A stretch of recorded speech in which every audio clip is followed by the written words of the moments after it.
시편 25편 말씀. 여호와여, 나의 영혼이 주를 우러러 보나이다. 나의 하나님이여, 내가 주께 의지하였사오니 나를 부끄럽지 않게 하시고 나의 원수들이 나를 이겨 개가를 부르지 못하게 하소서. 주를 바라는 자들은 수치를 당하지 아니하려니와 까닭 없이 속이는 자들은 수치를 당하리이다. 여호와여, 주의 도를 내게 보이시고 주의 길을 내게 가르치소서. 주의 진리로 나를 지도하시고 교훈하소서. 주는 내 구원의 하나님이시니 내가 종일 주를 기다리니이다. 여호와여, 주의 긍휼하심과 인자하심이 영원부터 있었사오니 주여 이것들을 기억하옵소서. 여호와여, 내 젊은 시절의 죄와 허물을 기억하지 마시고 주의 인자하심을 따라 주께서 나를 기억하시되 주의 선하심으로 하옵소서.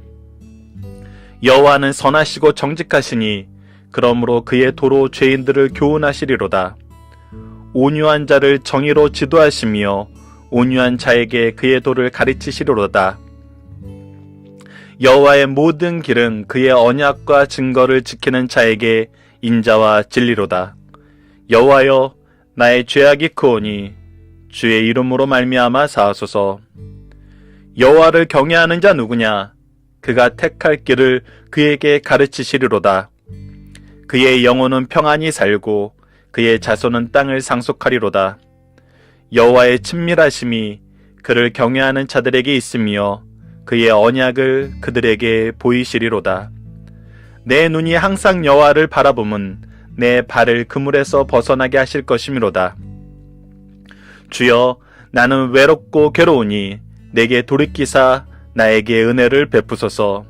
내 마음에 근심이 많사오니 나를 고난에서 끌어내소서. 나의 공고와 환난을 보시고 내 모든 죄를 사하소서. 내 원수를 보소서. 그들의 수가 많고 나를 심히 미워하나이다. 내 영혼을 지켜 나를 구원하소서. 내가 주께 피하오니 수치를 당하지 않게 하소서. 내가 주를 바라보니 성실과 정직으로 나를 보호하소서. 하나님이여, 이스라엘을 그 모든 환난에서 속량하소서. 아멘. 안녕하세요. 승리한상 가족 여러분, 그리고 강성성경연구원 여러분, 오늘은 시편 25편 말씀입니다.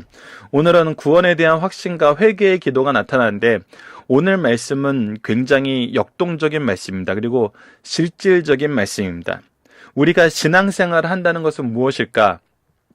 저는 신자의 교육 헌장으로 우리가 지난 몇 주 전에 살펴보았던 시편 16편 말씀을 꼽습니다. 하나님과 나의 관계가 어떤지, 나와 성도의 관계가 어떤지, 우리가 가져야 되는 미래의 소망이 무엇인지, 우리를 승리케 하신 하나님의 일하심이 무엇인지를 분명히 드러내면서 우리가 그 안에서 얻게 되는 하나님의 언약, 하나님의 유업, 하나님의 구원의 확신, 이것을 우리에게 주시고 메시아에 대한 소망을 주시는 너무나 놀라운 시였죠.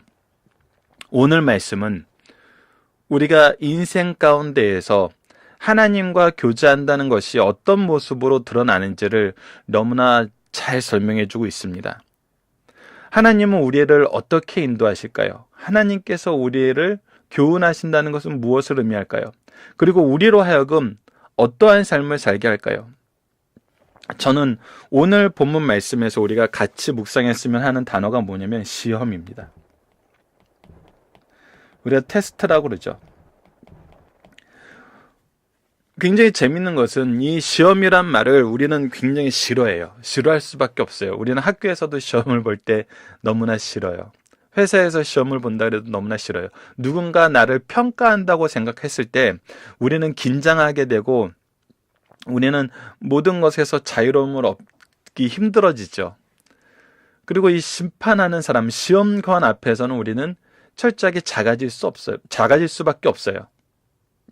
그래서 우리가 시험 당한다는 것은 굉장히 싫은 일 중에 하나예요. 자, 그렇다면 하나님은 우리를 시험하십니까? 예, 하나님은 우리를 시험하십니다. 그러나 사탄이 우리를 유혹하기 위해서 시험하는 것과 하나님이 우리를 시험하는 것은 다르죠. 그러면 우리는 하나님을 시험합니까? 성경에서 우리 기드온의 역할, 기드온의 내용을 보면은 기드온이 자신이 하나님이 세우신 그 사사인지 받아들일 수가 없어서 하나님께 부탁하죠.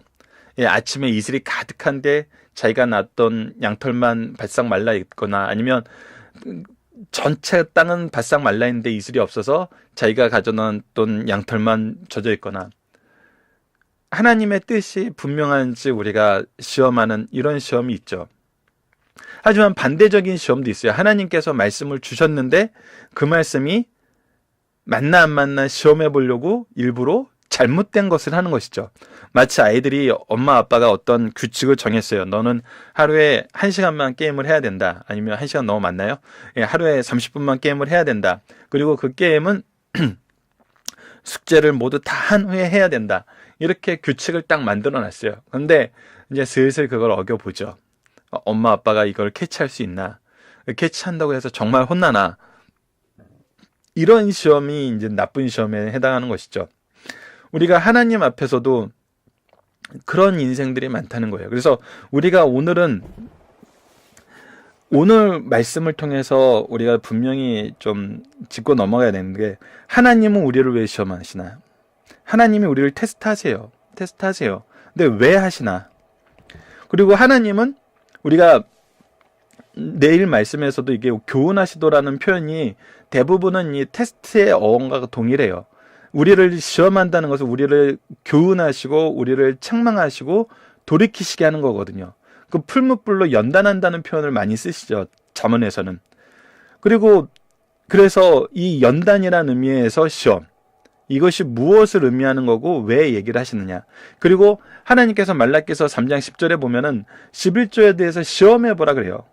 그래서 얼마나 정말 어이가 없으면 시험해보라는 거냐면 이것은 하나님의 법을 지켰을 때 하나님께서 그 약속하신 법의 은혜대로 우리를 축복하시는지 축복하지 않으시는지, 즉 하나님의 말씀이 신실한지 시험해보라는 거예요. 자, 오늘 다윗의 시에서는 하나님의 신실하심에 대해서 다윗이 어떻게 깨닫게 되고 그 깨닫게 되는 방법이 바로 시험이었어요. 하나님께서 나를 시험하심으로, 나를 연단하심으로, 나를 교훈하심으로. 그리고 하나님 앞에 구원에 대한 기도를 하는 것은 바로 하나님의 언약에 기초해서 하나님께 요청하는 것이에요. 즉 하나님의 말씀에 기초해서 하나님께 시험을 하는 거예요. 그래서 무엇을 보게 해요? 하나님이 말씀대로 이루심을 보게 해요. 그래서 이 시험하심이라는 이 단어에 나타나는 모습을 우리가 현대적인 의미에서 누군가를 평가하고 누군가를 괴롭히고 누군가를 정말 짜내서 그의 극한의 모습을 보기 위해서 시험하는, 또 때로는 넘어뜨리고 속이기 위해서 시험하는 이런 개념으로 가지고 있는데, 우리가 성경에 나타나는 이 시험, 특히 이 교훈과 책망이라는 의미에서 우리에게 주어지는 이 시험, 그리고 이 교훈과 책망을 통해서 우리를 가르치신 그 내용으로 하나님께서 스스로가 시험을 당하시면서 우리에게 이 길이 진리의 길이고 하나님의 인자와 진리가 있음을 가르쳐주는 이 시험, 이것은 엄밀히 보면 확인이죠. 제가 오늘 본문 말씀 들어가기 전에 서론이 좀 긴데, 고등학교 때 굉장히 존경하는 수학 선생님이 있었어요. 학원 선생님이었는데 가르치는 것도 너무 잘 가르치는데 우선 인격적으로 너무 훌륭하셨어요. 인격적으로 너무 훌륭하셔서 정말 많은 사람들이 아버지처럼 섬기는 그런 선생님이었거든요. 특히 제가 아는 교회 형님도 정말 아버지처럼 섬기는 그런 분이었어요. 근데 제 친구들을 그 선생님께 소개해 드리려고 딱 데려갔는데, 제 친구들은 그 선생님하고 인격적 관계가 없다 보니까 처음에 그 선생님에 대해서 알고 싶어서 무엇을 해왔냐면 정말 풀기 어려운 수학 문제들을 잔뜩 가져와서 이 선생님한테 설명을 부탁했어요. 그건 뭐예요? 이 선생님을 테스트해보는 거였어요. 그러니까 선생님이, 저는 그런 첫 만남에서 그런 태도를 보이는 게 너무나 참 어이가 없고 너무나 이게 어른들한테 참 예의가 없는 거 아닌가 이렇게 생각했는데, 선생님은 그 자리에서 그 시험 문제를 너무나 열심히 푸시면서 자세히 설명을 해주시는 거예요. 그러고 나니까 제 친구들이 정말 그 선생님에 대한 신뢰와 그 선생님을 향한 존경이 제가 얻었던 방법하고는 전혀 다르게 형성이 되고, 오히려 그 수학 선생님을 통해서 얻게 되는 그 수학의 깊이는 저보다 더 많이 얻어간 것 같아요. 저는 오히려 그분과 인격적인 관계에 더 의미를 뒀던 것 같아요. 그래서 오히려 수학적인 면에서는 그렇게 큰 진보를 얻어내지 못했죠. 그래서 때로는 이 시험을 통해서, 그리고 선생님이 얘기하시도록 당연하다고, 나는 수학 선생님이기 때문에 내 수학에 대한 이 프로페셔널리티가 있기 때문에 그 부분에 대해서 나를 시험하고 그 부분에 대해서 나를 검증하려는 것은 당연한 것이고, 나는 그거에 대해서 응답할 책임이 있는 사람이라는 거예요. 왜? 나는 아이들에게 수학 선생님으로 만났기 때문에. 자, 우리가 하나님은 우리에게 계속 하나님이 누구심을 가르쳐 주냐면, 하나님이 창조주 되시고 구원자 되심을, 구원주 되심을 우리에게 가르쳐 줘요. 그리고 이 세상이 하나님의 주권 안에 있다는 걸 가르쳐 주기 위해서 우리를 교훈하시고 책망하시는 이런 시험을 통해서 우리가 하나님을 발견하게 하세요. 이렇게 발견된 하나님을 우리는 어떻게 해요? 그대로 믿어요. 그대로 신뢰해요. 그래서 우리는 하나님 말씀대로 살면은 하나님이 약속하신 대로 이루어지는지 안 이루어지는지를 알아요. 그래서 우리 자녀들에게 그것을 가르쳐서 자녀들이 그것을 경험하게 해요. 정말 이때가 말라기서 3장 10절 말씀, 하나님이 시험하여 보라는 이 언어적인 표현에서 테스트라는 이 단어를 쓰지만 그 안에는 교훈하다, 바르게 하다, 그리고 확인하다, 이런 의미가 있는 거거든요. 그래서 하나님의 뜻이 맞음을 확인해요. 그것이 우리가 인생을 살면서 하나님의 역사하심을 신뢰하게 되는 길이거든요. 자, 그것을 다윗이 오늘 어떻게 고백하는지 봅시다. 자, 여호와여, 나의 영혼이 주를 우러러 보나이다. 내가 주를 봐요. 이미 우리가 위크스터디에서 나눴던 것처럼 앞부분에 다윗이 고난 가운데서, 환난 가운데서 고백하는 시들을 보면은 굉장히 다급해요. 너무나 힘들어요. 지금 정말 죽을 것 같아요. 그런데 그런 위기와 그런 여건 속에서 그가 경험한 건 무엇이냐면 하나님의 신실하심이었어요. 하나님의 구원하심이었어요. 그래서 이제 그런 시험이 오고 그런 환난이 왔을 때 반사적으로 하나님을 찾아가요. 그리고 하나님을 의지해요. 그래서 예전처럼 마음이 심란하거나 괴롭지 않아요. 왜? 하나님에 대한 전적인 신뢰가 있기 때문에. 그래서 그의 영혼이 무엇을 하게 돼요? 주를 우러러 보면서 주님께 기도하게 돼요. 이것이 하나님의 시험 안에서 연단받은 사람, 그리고 하나님을 신뢰하는 사람. 하나님을 시험한다는 표현은 우리가 굉장히 의식적으로 불건전하게 보이니까 이것을 하나님을 신뢰한다고 표현할게요. 그래서 주를 우러러보게 됩니다. 나의 하나님이여, 내가 주께 의지하였사오니. 하나님의 교훈 속에서, 하나님의 책망 속에서 하나님의 뜻을 경험한 사람은 무엇을 하게 되냐면 당연히 주님을 의뢰하게 돼요. 이것이 불건전한 표현인 것 같지만 이것이 우리가 하나님을 시험하는 거예요. 내가 주를 의지합니다. 내가 주의 말씀을 의지합니다. 주의 역사하심을 의지합니다. 그러면 신실하신 하나님은 어떻게 해야 돼요? 말씀하신 대로 우리에게 허락하신다는 거예요. 그래서 뭐라고 얘기하면 나를 부끄럽지 않게 하시고 나의 원수들이 이겨 개가를 부르지 못하게 하소서. 왜? 하나님께서 이거 약속하신 거거든요. 나를 구원하시고 저 원수들의 잘못된 것이 하나님의 심판의 대상이 된다는 걸 우리에게 분명히 보여주신다는 거예요. 주를 바라는 자들은 수치를 당치 아니하리니와 까닭 없이 속이는 자는 수치를 당하리다. 이 말씀을 왜 할 수 있어요? 이게 하나님이 정하신 질서거든요. 하나님이 나에게 가르쳐준 질서고 내가 의지하는 질서예요. 이것이 이 세상에서 우리가 하나님을 경험하고 얻게 되는 관계에 대한 확신이에요. 구원에 대한 확신. 자, 그랬을 때 우리는 어떤 기도로 연결됩니까? 4절입니다. 여호와여 주의 도를 내게 보이시고, 내가 알고 싶어하는 건 주의 도예요. 주께서 나를 교훈하시는 바로 그거예요. 주의 길을 내게 가르치소서. 하나님께서 내가 무엇을 따라야 되면 항상 가르쳐 주길 원해요. 우리가 하나님을 믿는다 하지만 여러분들, 하나님을 믿는 게 과연 무엇일까라고 진지하게 생각해 보면은 우리가 모르는 게 너무나 많아요. 하나님의 지혜, 하나님의 거룩, 하나님의 의, 이것을 우리가 안다고 생각하지만 이 세상을 살면서 이것을 우리가 내 삶의 기준으로 삼고 하나님의 형상을 입은 자로서, 하나님의 소명 속에 있는 자로서 산다고 했을 때는 내가 이 자리, 이 시간에 이 어떤 말로써, 어떤 행동으로, 어떤 마음으로 나가야 되는지는 아직도 모르는 게 많아요. 안다고 생각할 때가 교만하는 거예요.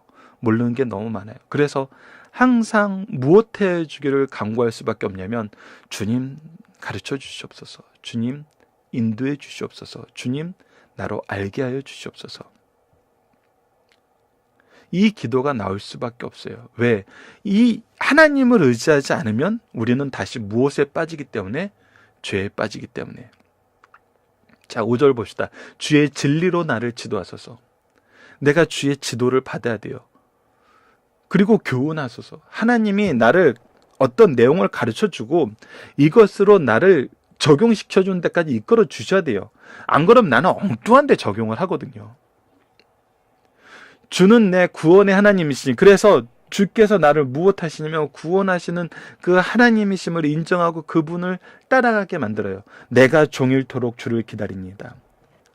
내 마음이 안심하고 내 마음이 평안을 느끼는 건 언제냐면, 하나님의 지혜가, 하나님의 거룩이, 하나님의 의가 나를 붙잡고 계시는구나. 나를 하나님의 선지자로, 하나님의 제사장으로, 하나님의 왕으로 이 자리에서 드셨구나. 여러분, 이 모습이 잘 나타나는 것이 바로 요셉과 다니엘의 모습 아닙니까? 세상에서 하나님의 선지자로, 하나님의 제사장으로, 하나님이 세운 왕으로, 그가 노예 민족이고 노예의 입장에서, 죄수의 입장에서 그들의 앞에 섰지만 그들은 그 안에서 누구를 봐요? 하나님을 봐요. 나를 통해서 하나님의 통치를 보고 하나님의 권능을 인정하게 되죠. 그렇기 때문에 내가 항상 기다리고 내가 항상 의지하는 건 누구예요? 바로 하나님이에요.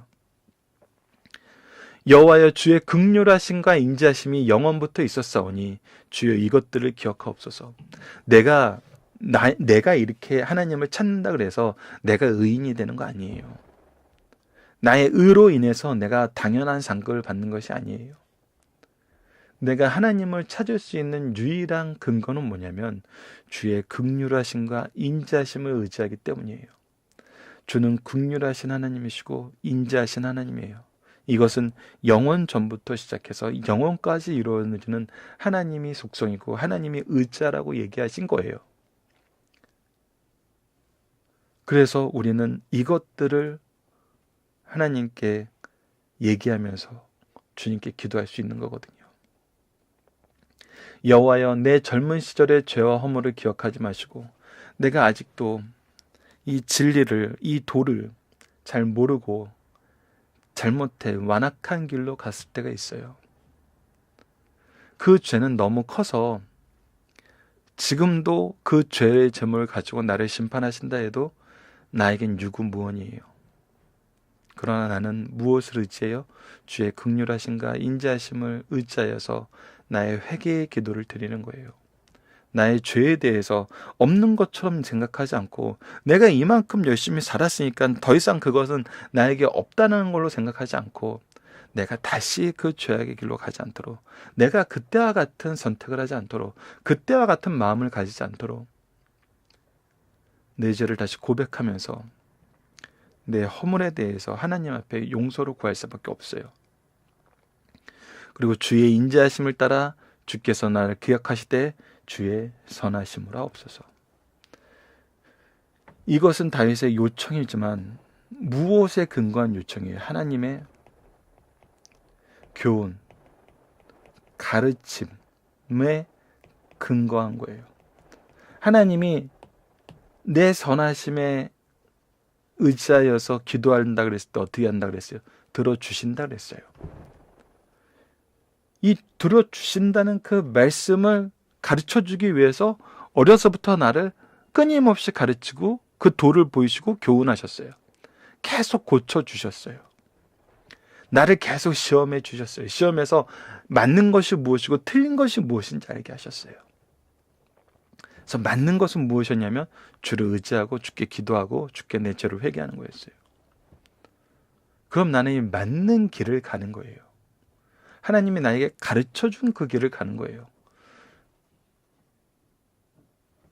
그랬을 때 무엇이 있습니까? 인도에 대한 확신이 있습니다. 여호와는 선하시고 정직하시니 그러므로 그의 도로 죄인들을 교훈하시리로다. 하나님은 다시 한번 우리가 깨닫게 하세요. 온유한 자를 정의로 지도하시며 온유한 자에게 그 도를 가르치시도로다. 그래서 그 도에 가게 하세요. 하나님과 동행하게 하세요. 여호와의 모든 길은 그의 언약과 증거를 지키는 자에게 인자와 진리로다. 그래서 우리는 하나님이 우리를 교훈하시고 우리를 가르치시고 지도하시고 하신 모든 것을 통해서 무엇을 봐요? 그의 언약과 증거가 무엇인지를 알아요. 그 이것을 인정하고 의지하는 삶을 살아요. 그때 하나님께서 약속해 주신 건 인자와 진리예요. 그의 사랑하심과 그의 질서, 하나님의 구원의 계획, 이것을 우리에게 허락하여 주신다는 거예요. 그랬을 때 다시 한번 우리는 이 내용으로 기도할 수밖에 없어요. 우리가 이 언약과 증거를 완벽하게 의지했어요.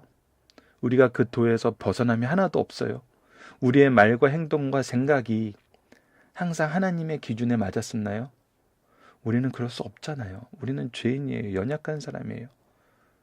때로는 우리가 옳다고 생각했던 것이 많은 영혼들을 다치게 한 경우도 있어요. 우리가 그 영혼들을 생각하면은 너무나 괴롭고 고통스러워서 회개할 수밖에 없어요. 그래서 하나님의 진리를 알게 될 때, 그 도의 가르침을 내가 깨닫게 될 때 나의 마음속에 무엇이 넘치게 되냐면 회개의 기도가 넘치게 돼요. 11절입니다. 여호와여 나의 죄악이 크오니 주의 이름으로 말미암아 사옵소서. 주의 선하심을 의지한다는 것은 주의 이름이 이 선하심에 있다는 거예요. 용서하시는 하나님이시라는 거예요.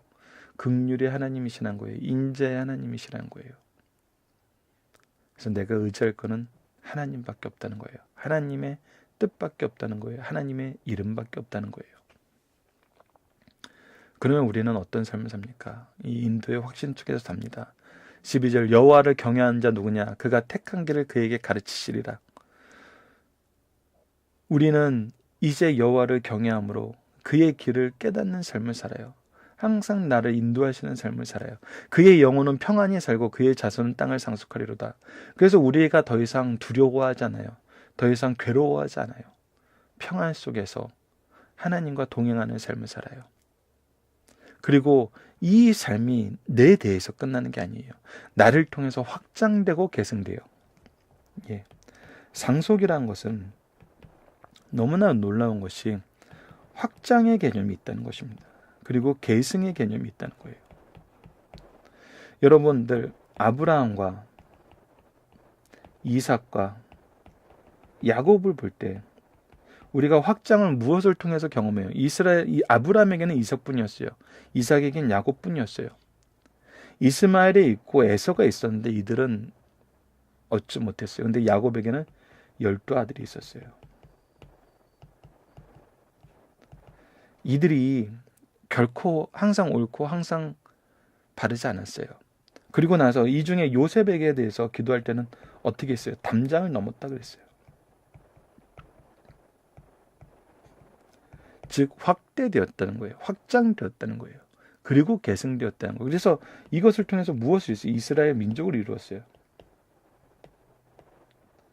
이스라엘 민족을 통해서 무엇을 이루었어요? 하나님의 나라가 확장되는 것을 이루었어요. 즉 복음의 확산을 이루었어요. 우리가 하나님과 함께 산다는 것은 항상 하나님의 상속자가 된다는 것은 확장과 계승의 의미가 있다는 걸 우리가 기억해야 됩니다. 그리고 우리는 이것을 확인하면서 살아요. 이것을 확인하면서 삽니다. 여호와의 친밀하심이 그를 경외하는 자들에게 있으며 그의 언약을 그들에게 보이시로다. 그래서 우리가 이 세상을 살면서 두려워하지 않는 것은 우리와 함께 하시는 무엇이 있기 때문에 하나님의 언약이 무엇인지 알기 때문이에요.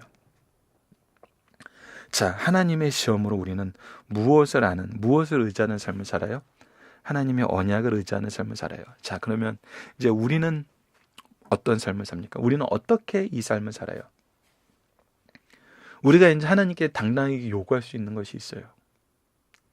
그것이 이제 마지막 15절에서 22절입니다. 내 눈이 항상 여호와를 바라보면 내 발을 그물에서 벗어나게 하실 것이며, 하나님, 내가 지금 죄악의 그물에 빠졌습니다. 이것이 때론 내 죄로 인한 것일 수도 있고 남의 악인들의 거짓에 의한 것일 수 있어요. 그러나 내가 주를 의지하오니 주여 나를 벗어나게 없소서. 주여 나는 외롭고 괴로우니 내게 돌이키사 나에게 은혜를 베푸소서. 주님, 지금 제 곁엔 아무도 안 남았습니다. 내 가족도, 내 친구도, 내 동료도, 더군다나 나에게 은혜를 입은 자들도 이제 다 떠났습니다. 오직 주만이 나의 구원이시고 주만이 나의 벗이고 주만이 나의 산성이 되십니다. 오직 주만이 나의 아버지시니 나에게 은혜를 베푸소서. 이 기도는 어떻게 된다고요? 반드시 성취된다고요. 내 마음이 근심이 많사오니 나를 고난에서 끌어내옵소서. 내 모든 근심과 내 모든 고난의 해결자는 누구세요? 하나님이세요. 내가 누구의 길로 갈 때 주의 언약과 증거를 지키는, 즉 주님의 뜻에 동행하는 길을 갈 때, 그리고 그 길로 돌이키고자 할 때, 우리가 정말 이 기도를 들으면서 돌이켜야 되거든요. 그래서 회개가 있는 거예요. 나의 공고와 환난을 보시고 내 죄를 사하소서. 예, 내가 이 공고와 환난을 통해서 무엇을 고백하냐면 내 죄를 고백해요. 내 죄를 고백하기 때문에 내 죄를 사하소서라고 얘기가 나오는 거예요. 회개의 기도가 있는 거예요. 내 죄를 고백하지 않고 내 죄를 사하소서라는 건 있을 수가 없어요. 내 원수를 보소서. 그들의 수가 많고 나를 심히 미워하나이다. 내 영혼을 지켜 나를 구원하소서. 내가 죽게 피하오니 수치를 당하지 않게 하소서. 그래서 내가 수치를 당하지 않아요. 내가 순간 수치를 당하는 것 같아요. 근데 무엇이 드러나요? 하나님의 구원이 드러나요. 그래서 세상 사람들이 나를 욕하고 모욕하던 사람들이 무엇을 경험하냐면 하나님의 살아계심을 경험을 해요. 하나님의 구원을 경험해요. 하나님의 말씀을 경험해요. 내가 주를 바라오니 성실과 정직으로 나를 보호하소서. 하나님, 나를 보호해 주세요. 나를 보호해 주세요. 하나님이여 이스라엘을 그 모든 환난에서 속량하소서. 나의 기도는 누구의 기도로 확대되어?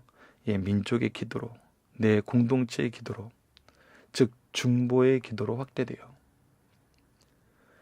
자, 중보의 기도로 확대되는 이 삶, 이것을 저는 항상 제사장적 신앙이라고 합니다.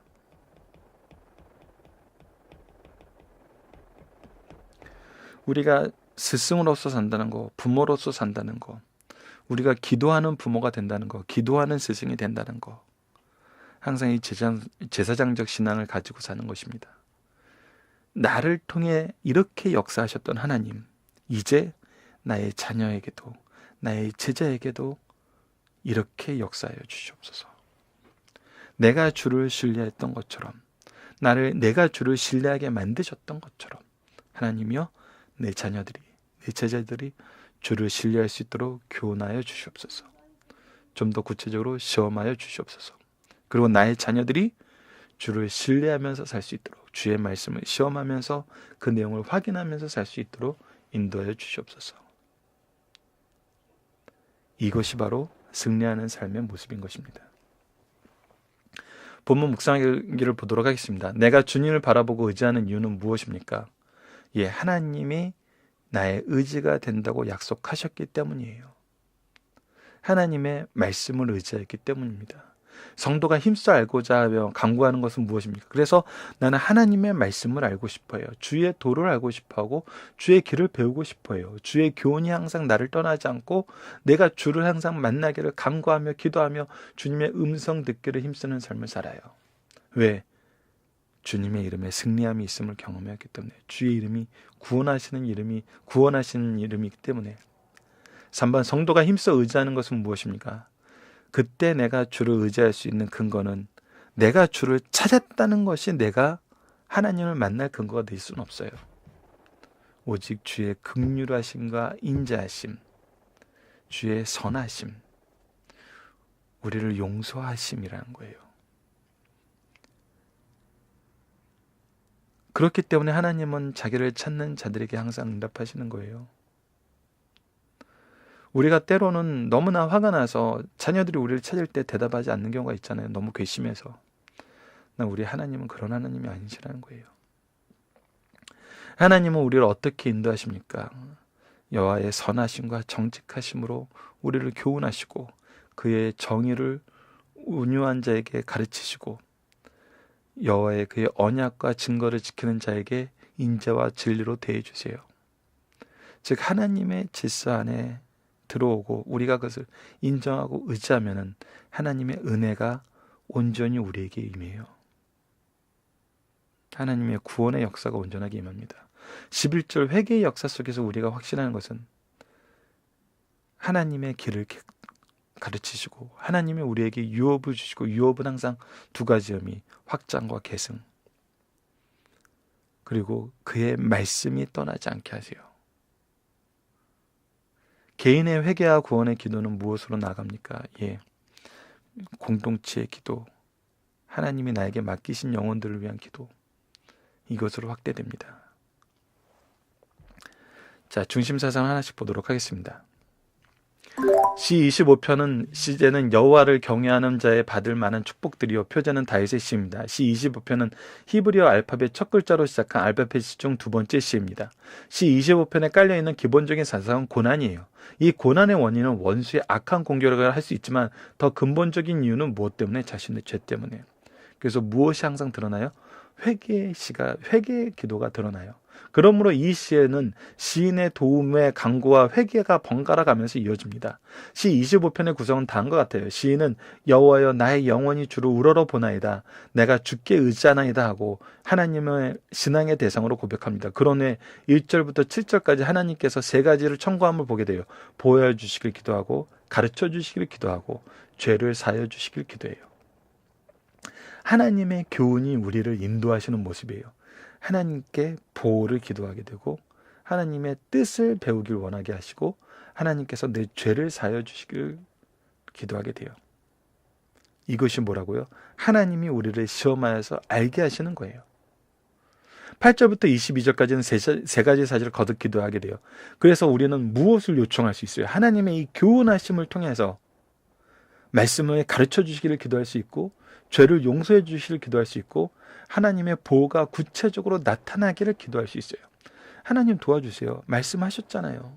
우리에게 그대로 행하셨잖아요. 그러니까 지금도 내가 주님을 의지합니다. 지금도 주님께 기도합니다. 지금도 주님의 구원을 확신합니다. 이것이 우리의 삶에 잘 적용이 돼야 됩니다. 자, 하나씩 봅시다. 첫 번째, 성도는 하나님을 의지하고 그의 보호하심을 구해야 합니다. 이 세상을 살아가는 성도들이 삶의 현장에서 하나님을 신뢰하고 그 말씀에 따라 은혜를 찬양하는 것보다 더 아름답고 선한 일은 없어요. 그리고 고난이 닥칠 때 전능하신 하나님께서 목자가 되셔 보호하여 주실 것을 요청합니다. 이를 위해 하나님은 은혜를 힘입어 죄와 허물을 용서를 구하는 것은 환난난의 성도들이 해야 할 바른 태도예요. 우리가 하나님을 안다는 것은, 하나님의 뜻을 안다는 것은 우리의 죄에 대해서 경험하게 되는 거고, 우리의 죄가 무엇인지 깨닫게 되는 거예요. 하나님의 임재 앞에서 우리의 죄는 드러나게 돼 있어요. 그래서 우리가 첫 번째 가장 중요한 것은 뭐냐면 회개의 기도예요. 우리가 스스로를 아는 거예요. 스스로를 알고 하나님의 은혜를 간구하는 거거든요. 그래서 성도들, 그래서 지도자들은 더욱 겸손할 수밖에 없어요. 정말 나 같은 죄인 살리신 주은혜 놀라워 이 찬양이 우리의 입술에서 떠나지 않는 이유인 것입니다. 두 번째, 성도는 주의 말씀을 배우고 그의 가르침을 받아 순종해야 됩니다. 죄악 세상에서 살다 보면 자신도 모르게 죄에 오염되어 있어요. 그러므로 말씀으로 깨끗하게 해야 된다. 말씀으로 깨끗하게 한다는 것은 말씀을 배우고 실천하는 것입니다. 그러므로 모든 성도들은 여호와의 주의 도 말씀을 내게 보이시고 주의 길을 내게 가르치소서라고 기도할 수밖에 없어요. 내가 순종하겠나이다라고 고백할 수밖에 없어요. 말씀을 배우고 가르치며 순종하는 것이 성도의 바른 삶이라는 사실을 가르쳐 주시는 말씀이에요.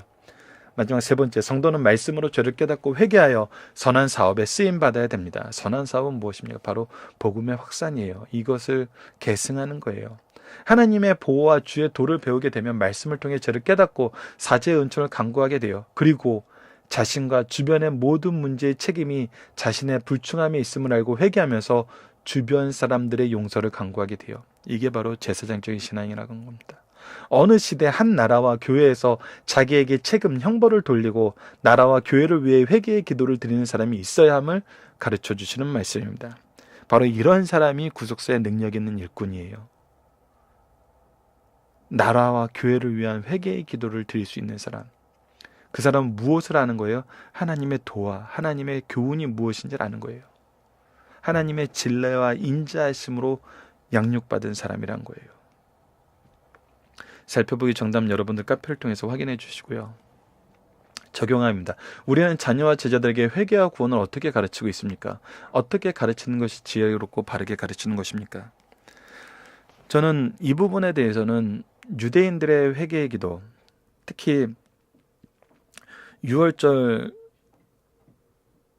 이 내용, 기도의 내용들을 보면은, 시편의 기도의 내용들을 보면은, 우리를 구원하신 하나님, 우리의 죄를 지적하시고 회개케 하신 하나님, 이 두 개가 항상 같이 있거든요. 때로는 우리가 자녀들에게 부모님들의 회개의 기도를 가르쳐야 되는 경우가 많아요. 그리고 그 안에서 하나님이 나를 어떻게 인도하셨는지를 고백하는 시가 있어야 된다고 봅니다. 저는 항상 아이들에게 좋은 것만 드러낸다. 그것은 불가능한 걸 알아요. 오히려 좋은 것만 가르치려고 할 때는 자녀들이 무엇을 발견하게 되면 우리의 위선을 발견하게 돼요. 우리의 말과 행동이 다른 걸 발견하게 돼요. 그런데 우리의 이 죄악을 고백하고 그 죄악 속에서 구원하신 하나님을 알게 하는 거거든요. 그래서 말씀을 가르칠 때는 저는 부끄러움이 없을 수는 없다고 봐요. 자녀들 앞에 말씀을 얘기할 때 우리의 부끄러움이 없을 수 없죠. 왜? 하나님께서는 나의 과거의 죄악을 들추어서 회개케 하시고 나의 잘못을 교훈하여서 바른 길로 가게 하셨기 때문에. 그래서 오히려 바른 길이 무엇인지 가르치는 것이 먼저고, 그래서 말씀을 가르치는 것이 먼저고, 말씀대로 살지 못했던 우리의 과거가 드러나면서 그거에 대한 하나님의 교훈하심, 때로는 이 교훈하심 속에는 심판하심이 있어요. 그리고 회복하심이 있죠. 그래서 교훈과 회복이 항상 드러나게 돼요. 그리고 부모가 자녀를 위한 기도가 무엇인지, 이 기도의 근거가 되는 말씀이 무엇인지, 여기까지 나아가야 된다고 봅니다. 그랬을 때 나의 과거의 죄악이 나의 자녀들에게 우리 엄마 아빠는 그렇게 살았대 하면서 비난의 대상이 되는 것이 아니라, 이러한 환난과 이러한 어려운 가운데서도 하나님께서는 우리를 회복시키셨어. 하나님께서는 우리를 깨닫게 하셨어. 이 부분을 보게 되는 것이죠. 이 부분을 한번 우리가 삶 속에서 적용해 봤으면 합니다. 자, 말씀과 삶에 비춰 우리는 하나님을 누구라고 고백할 수 있습니까? 예, 나를 교훈하시는 하나님, 나를 시험하시는 하나님이라고 고백할 수 있죠. 그리고 이 교훈을 통해서 우리로 하여금 무엇을 하게 하세요? 하나님을 신뢰하게 하세요. 하나님의 신뢰를 의지하게 하세요. 하나님의 신뢰를 의지한다는 것은, 다시 표현한다면 내가 하나님을 시험하는 거예요. 하나님의 말씀대로 이루어짐을 내가 경험하고 확인하는 거거든요. 이것은 정말 중요한 신뢰의 관계입니다.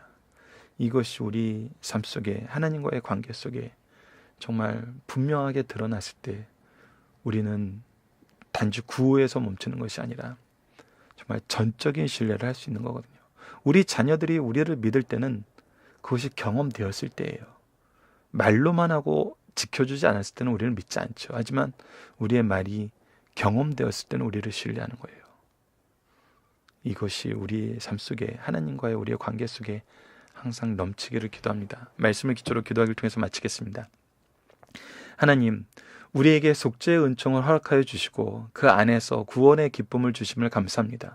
우리가 이 구원의 기쁨을 바로 이해하고 바로 전하게 하여 주셔서 우리의 심령이 평안에 기대어 살며 자신만 살피는 삶을 살게 하지 마시고 우리를 통해 이 구원이 선포되고 증거될 수 있도록 중보의 기도와 말씀의 선포와 증인된 삶이 우리를 통해 나타나게 하여 주셔서 예수님 이름으로 기도드립니다. 아멘.